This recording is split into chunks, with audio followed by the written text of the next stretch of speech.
윤석열 정부가 총 59조 4천억 원 규모의 추경안을 국회에 제출했습니다. 윤 정부 출범 후 첫 추경이자 역대 최대 규모인데요.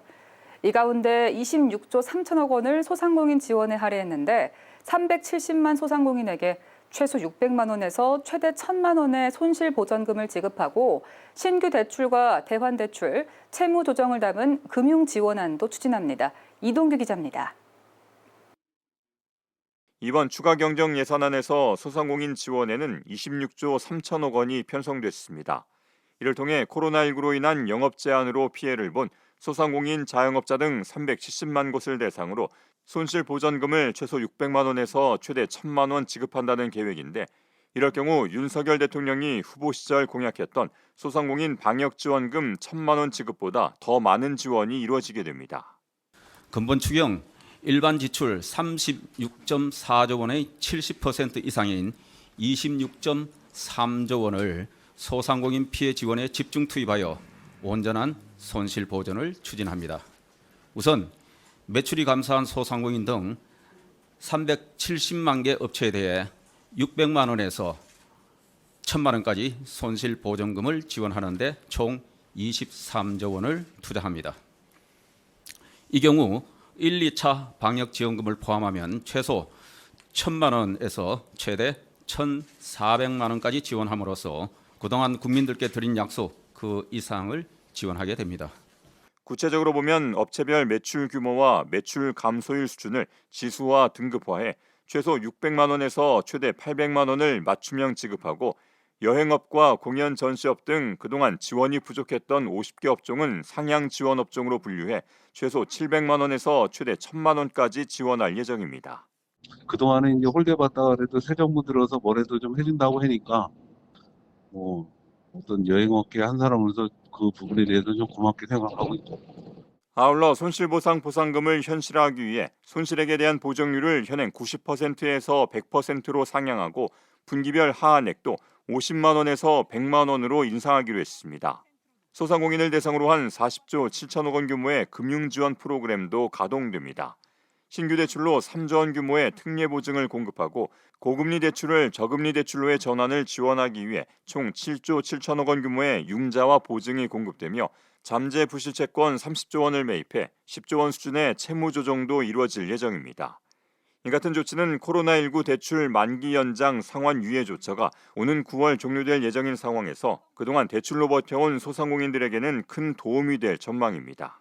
저기도 월세가 밀려있고 그동안 좀 밀려오면서 마이너스 돼가지고 또 뭐 아까 말씀드린 1금융, 2금까지 다 뺏어가지고 이제 대출도 못 받고 갚아야 돼. 이제 5월달부터가 이제 그 정부에서는 그 회수를 한다고 하는데 1금에서 2금융으로 간다는 거는 이자는 좀 싸게 낮춰가지고 간다고 하는데 그것도 괜찮겠지만 오히려 탕감해주면 더 좋죠.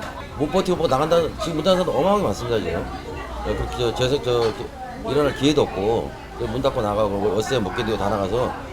이 밖에도 방역조치 강화 이후 폐업한 소상공인의 재도전을 위해 업체당 100만 원의 재도전 장려금을 지원하고 모바일과 라이브 커머스, 홈쇼핑 등 소상공인의 자생력 강화를 위해 온라인 판로 진출 지원을 대폭 확대한다는 계획. 하지만 이번 소상공인 지원 방안에 대해 다소 불만족스럽다는 의견도 많습니다. 코로나19 사태로 인한 영업 제한 기간이 워낙 길었던 데다가 아직 매출 회복이 되지 않았기 때문입니다.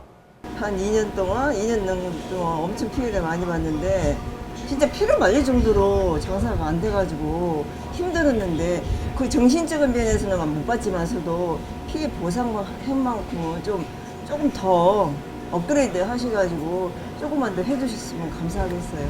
진짜 이거는 뭐라고 표현이 말이 안 나오죠. 죽을 만큼 힘들었으니까 죽을 만큼 죽지 못해서 살은 거. 2019년도에 3억 4천 정도 했었거든요, 연매출이.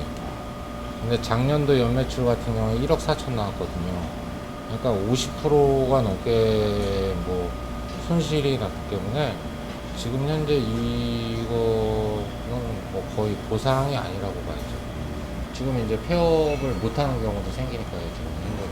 왜냐하면 그게 폐업을 하게 될 경우에는 전액 이제 일시 상환으로 돼 있는데, 저 같은 경우에도 이제 올 초만 해도 이제 폐업을 할까 말까 고민을 했었는데, 일단은 그 소상공인 대출에 묶여서 폐업도 못 하는 거죠. 소상공인연합회에서도 보정률 100% 산정 방식과 하한액 상향을 비롯해 신규 대출, 대환 대출, 채무 조정을 담은 금융 지원안이 이번 추경에 포함된 점은 긍정적이라고 평가하면서도 손실보상 소급 적용 등이 빠진 것은 유감이라는 입장입니다. 소급 적용에 대한 문제는 아직도 풀리지 않는 숙제입니다. 왜냐하면 법 적용이 7월달 작년 7월 이후에 이루어졌기 때문에 1년 한 6개월 정도 될 것 같습니다. 그 기간 동안의 고통은 어떤 식으로도 보상이 되어야 하고 그 문제를 해결해야 한다. 국가의 행정명령을 따를 만한 책임을 졌던 사람들에 대한 최소한의 국가의 의무라고 보고 있습니다. 한편 정부는 이번 추경안이 소상공인 지원과 민생안정 지원 등의 시급성을 감안해 최대한 신속히 의결될 수 있도록 국회 협의에 나서겠다고 밝혔습니다. ESTV 뉴스 이동규입니다.